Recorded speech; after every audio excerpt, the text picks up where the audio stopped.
ગુજરાત સરકારના પ્રવક્તા મંત્રી ઋષિકેશ પટેલની પ્રતિક્રિયા સામે આવી છે। આપને જણાવી દઈએ સમાચાર, જેમાં કેન્દ્રીય બજેટને લઈને ઋષિકેશ પટેલે પ્રતિક્રિયા આપી છે। ત્યારે બજેટ વિકસિત ભારતના સંકલ્પને પૂર્ણ કરવા નવી ચેતના આપશે। ગરીબો, યુવાનો અને મહિલા શક્તિ આધારિત વિકાસને વધુ વેગ આપશે। બજેટમાં કૃષિ, એમએસએમઈ, રોકાણ અને નિકાસને પ્રાધાન્ય। ત્યારે ગુજરાત સરકારના પ્રવક્તા મંત્રી ઋષિકેશ પટેલની પ્રતિક્રિયા સામે આવી છે। કેન્દ્રીય બજેટને લઈને ઋષિકેશ પટેલે પ્રતિક્રિયા આપી છે। બજેટ વિકસિત ભારતના સંકલ્પને પૂર્ણ કરવા નવી ચેતના આપશે। ગરીબો, યુવાનો અને મહિલા શક્તિ આધારિત વિકાસને વધુ વેગ પણ આપવામાં આવશે।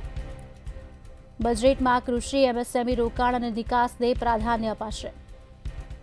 પ્રધાનમંત્રી મોદી સાહેબના નેતૃત્વમાં નાણામંત્રી નિર્મલા સીતારમણજીએ આજે બજેટ રજૂ કર્યું છે અને દર વખતની જેમ જ્યારથી મોદી સાહેબ પ્રધાનમંત્રી બન્યા પછી વખતો વખત જે બજેટ રજૂ થયા, બજેટના કારણે ભારતના વિકાસમાં, નવા ભારતના નિર્માણ એ બજેટો ઉત્તરોત્તર આપણને મદદ કરતા સાબિત થાય છે। અને આ વખતનું પણ બજેટ એમાં તમે જોશો તો જેને હોલિસ્ટિક કહેવાય, કોઈ પણ સેક્ટર, કોઈ પણ કોર સેક્ટર વિકાસ માટે અને સામાન્ય ગરીબ અને મધ્યમ વર્ગ અને મહિલાઓ, આ તમામને મદદ કરતા અને તમામને મદદ કરતાની સાથે એમને પણ એ જ્યાં છે ત્યાંથી આગળના અપસ્ટેપ લાવવા માટેનું બજેટ છે।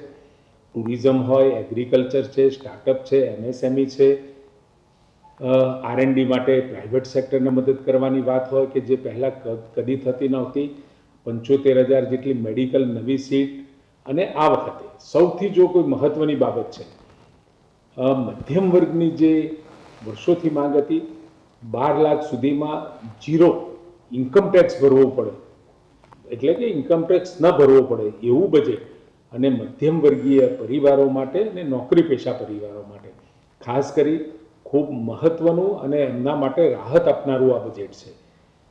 મેડિકલ ક્ષેત્રની અંદર પણ કેન્સરની ટ્રીટમેન્ટ માટે નવા ડે કેર સેન્ટર છે। કેન્સરની 36 જેટલી જીવનરક્ષક દવાઓ માટે પણ ટેક્સમાં છૂટ અને આ દવાઓનું ઘરેલું ઉત્પાદન અહીંયા વધે એના માટે પણ ખાસ